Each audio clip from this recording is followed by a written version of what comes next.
పేరుతో ప్రభుత్వ వైద్య కళాశాలను ఏర్పాటు చేయడానికి దాదాపు 17 కళాశాలలకు ఆయన శ్రీకారం చుట్టి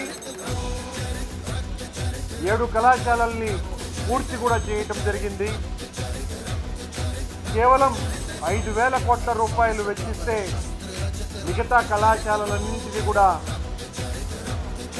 పూర్తి చేయవచ్చు.